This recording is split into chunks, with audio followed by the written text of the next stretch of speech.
Welcome to a very special treat that I've got for you today on St. Patrick's Day. Justin is joining us from nearby Belfast, and Justin is a former podiatrist, don't practice as a podiatrist anymore, and very much a health entrepreneur. Justin has had numerous podiatry clinics and now has, I believe, sold those and offers marketing and business coaching services to healthcare professionals. That's correct. That's great. Kate, how are you? Top of the afternoon to you. Happy St. Patrick's Day. Oh, I'm loving the glasses on the braces, Justin. So the parades, the St. Patrick's Day parades are all off, hey? Yep, they were all cancelled. They were all cancelled a week or two ago. So things were sort of like quite proactive here in Ireland. They were sort of quite ahead over the last week or so. And again, more of us schools were closed from last Friday. Pubs and restaurants and hotels have all closed now pretty much from Sunday. And everybody's having their pint of Guinness in their front room then. That's what it's going to be. That's what it's going to be. The off licenses will be doing a roaring trade. Yeah. And of course, it's still raining. It's still raining. That's why everything's so green. And the people selling a bit of green St. Patrick's Day. I wouldn't say tat, but that's probably not fair on your glasses. They're still doing some business. I didn't use the Dickie bow that came in the pack. Wonderful. Okay. So you don't own podiatry clinics anymore, Justin? No. But your podiatry clinics were some musculoskeletal and some chiropody, if I understand? Majority were musculoskeletal. All the clinics that I had in and around Dublin were musculoskeletal practices. Okay. So the one practice that we sort of evolved out of provided a full range of podiatry and sort of chiropody treatments. But the clinics that we went on later then to develop were all musculoskeletal podiatry and rehabilitation based. So mainly in and around Dublin, and then also one in Belfast before.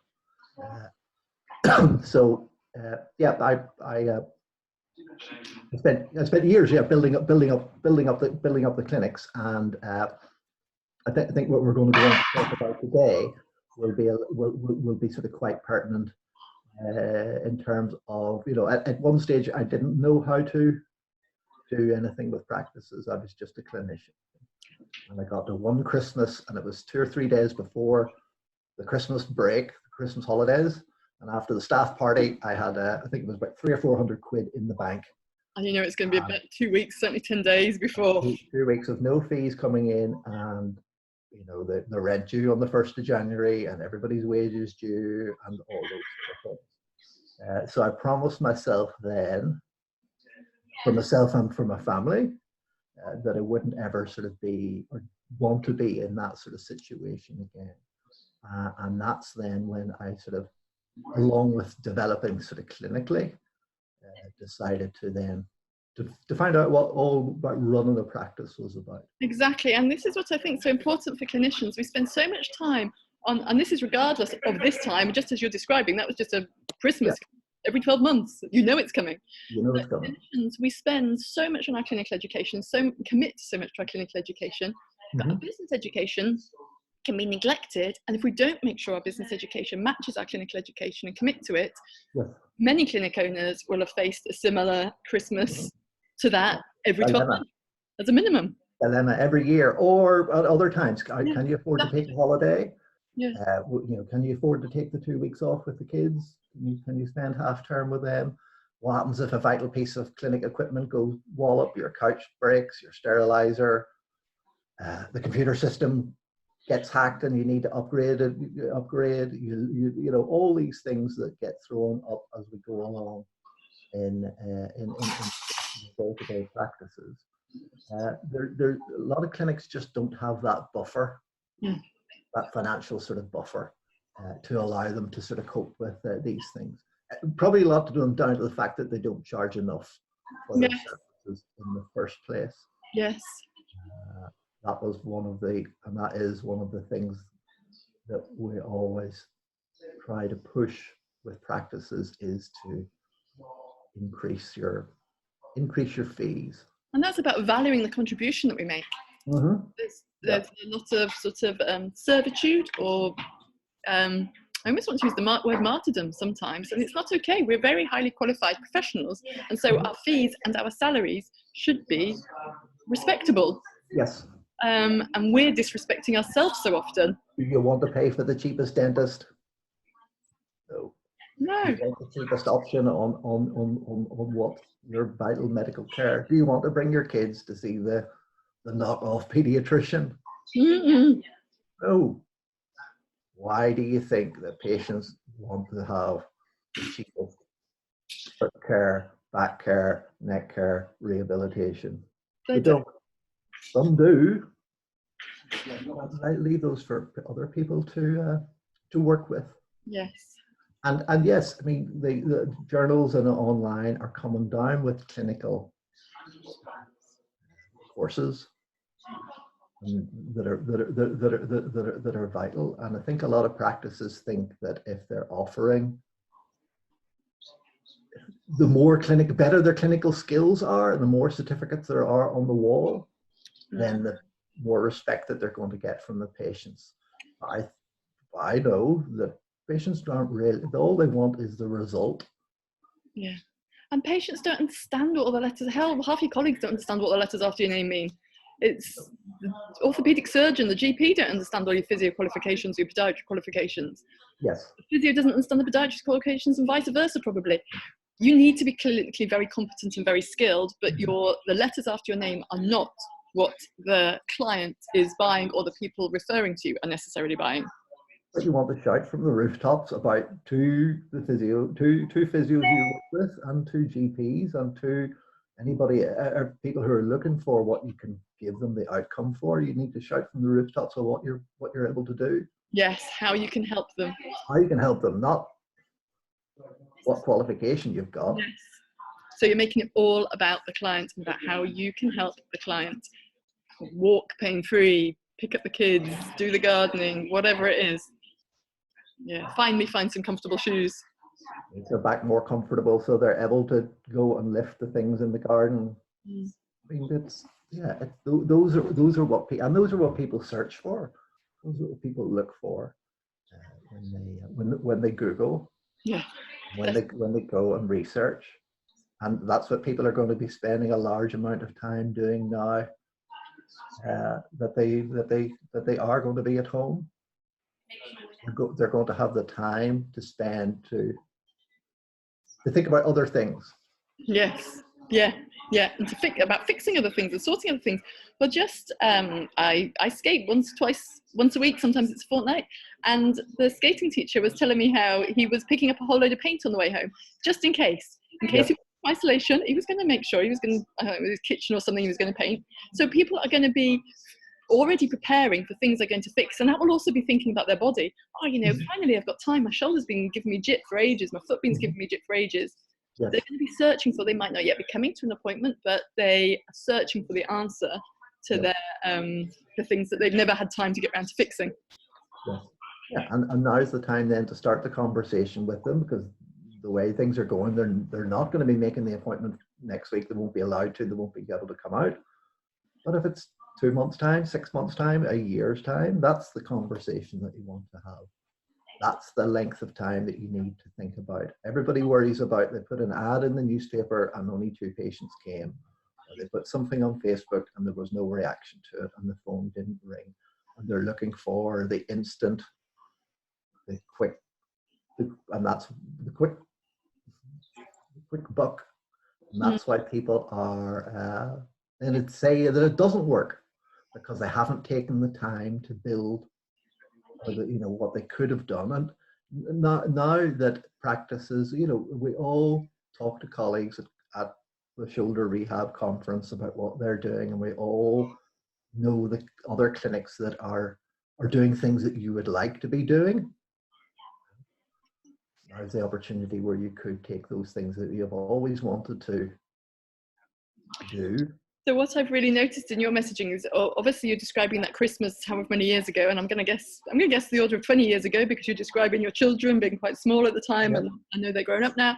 So you really took a time to understand the business financials and time to understand what it was clients are actually looking for and actually buying, and making sure you were pricing correctly. Yes.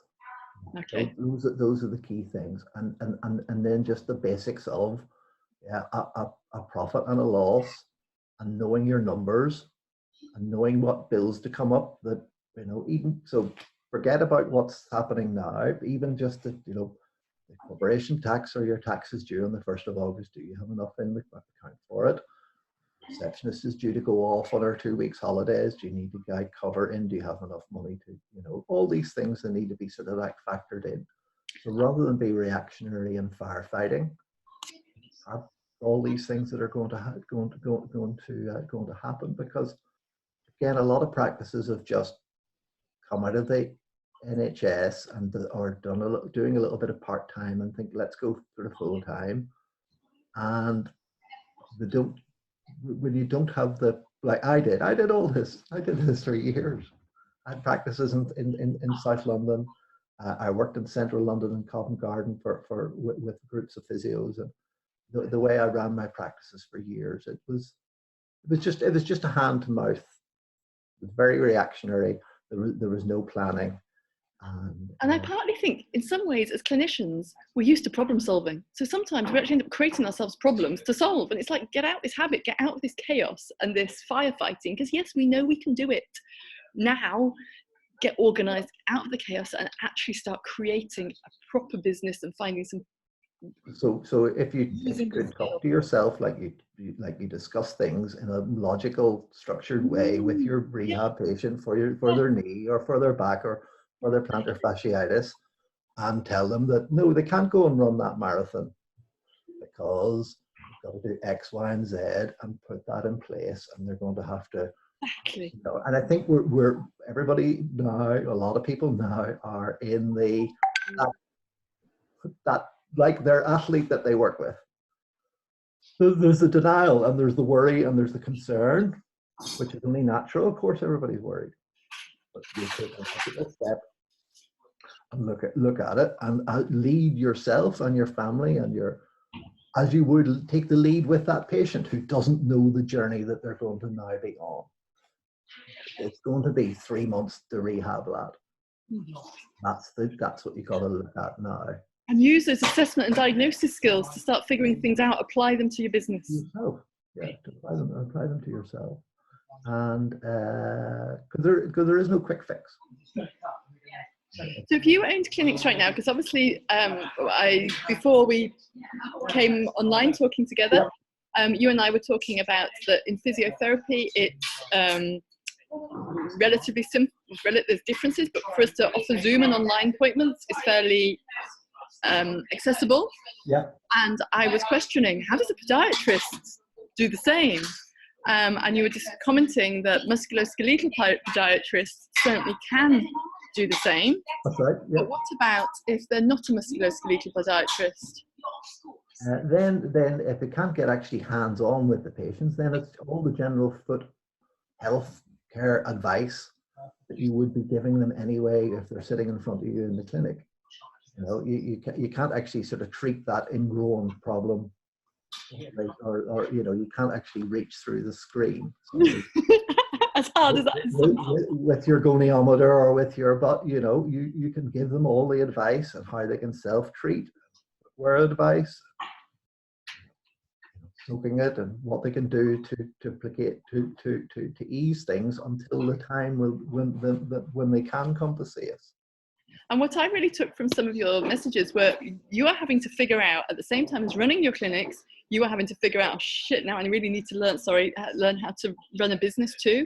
Mm-hmm. You're very much take this opportunity. You've got this opportunity to really figure your business out, so that you're coming back stronger. You've actually got breathing space, whereas you didn't have breathing space how many years ago. You were trying to do it all at once. When you're trying to do it all, it all gets put in the side or put in the drawer, and you come back to it and you don't get a chance. This is creating an actual pause for people to be able to.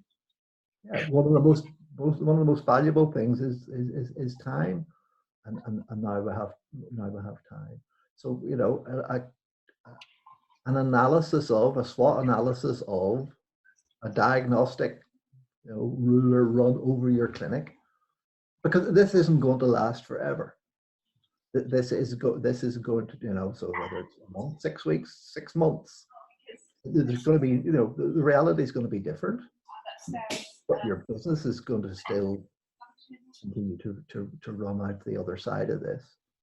So, you know, depending on the government supports and interventions that we'll hope that are going to be there, and everybody's in the same situation in terms of rent and rates and staff and all the bills that they have to pay.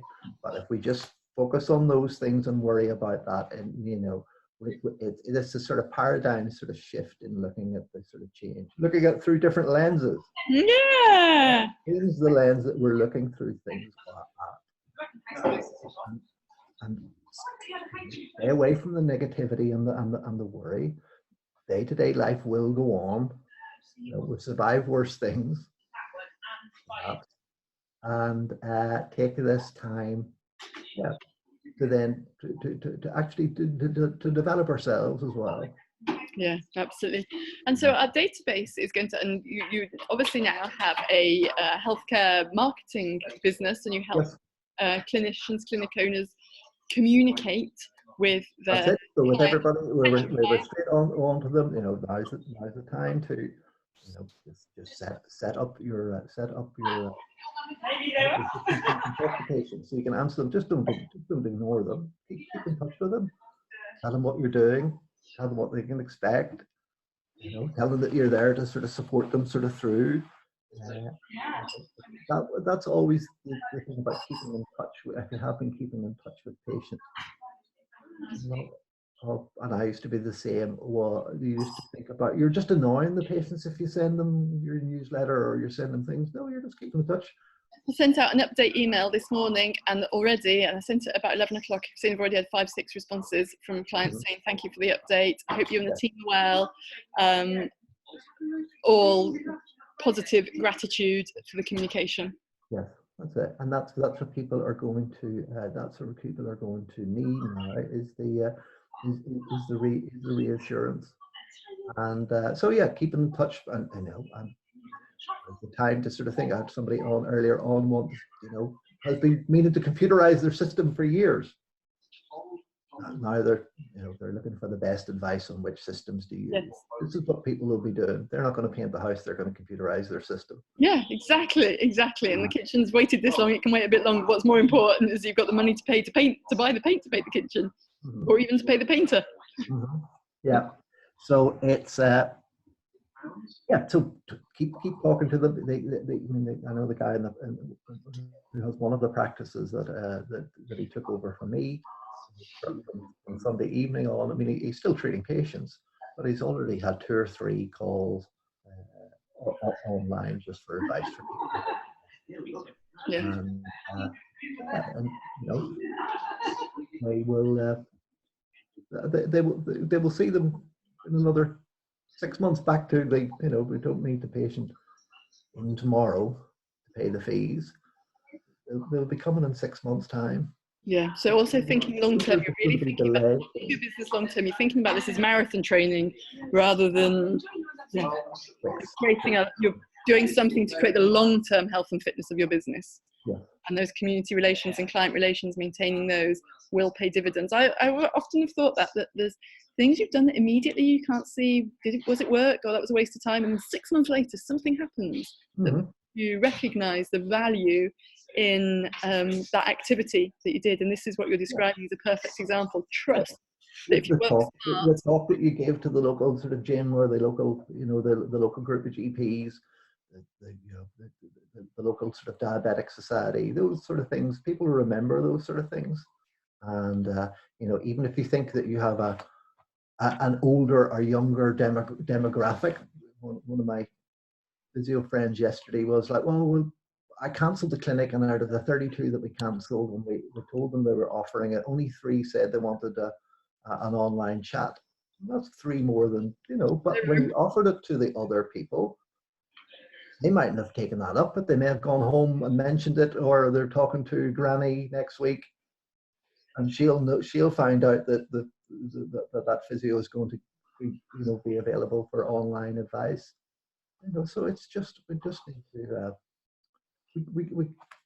we could be just slightly longer term thinking, and that's the way then we could be using this time then to put things in place in the practice to have that the more information that you have available for your patients, and the longer you talk to them about their issues, that the better sort of qualified those sort of patients are going to be when they do come to you, and they'll be prepared and happy to pay the higher fees that you charge, because they may go off and not like what you're talking about, and go and see somebody else and actually not get the service and the care and the result that they're looking for from those other practices. Hence why, as in our clinics and every clinic, that people can be doing the rounds.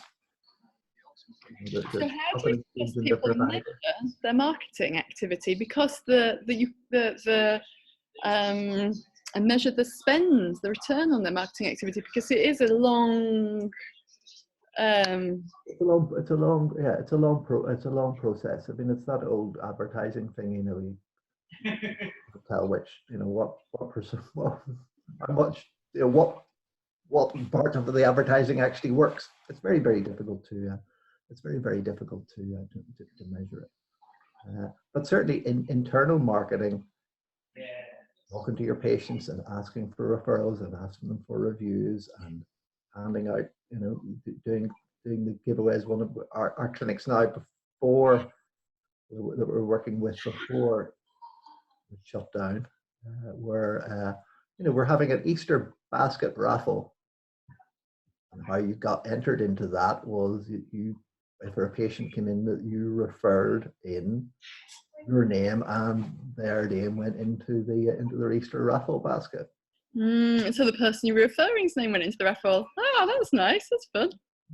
That's an easy one to do. Costs very, very little. Yeah.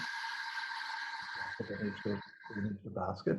Yeah. So, and this is all about being confident to be innovative, isn't it? You don't have to do the same. And yeah, especially at the moment, it's like it's an opportunity to be innovative and to create and redesign how you offer, how you deliver what you're delivering. Yeah. It's this has been forced upon us, but like a lot of things in life, which are. When I got a phone call from one of my clinics one Friday morning to say that the part of the chimney in the building next door had collapsed, and the road was closed off, and the patients weren't allowed to leave the building, and we had to relocate the clinic the next week, and didn't expect that to happen. We were out of the building for 2 weeks while they made the other sections structurally sound again. When a guy phones you on Friday who works with you and tells you he's not coming back into work for Monday, and he takes half your patient list.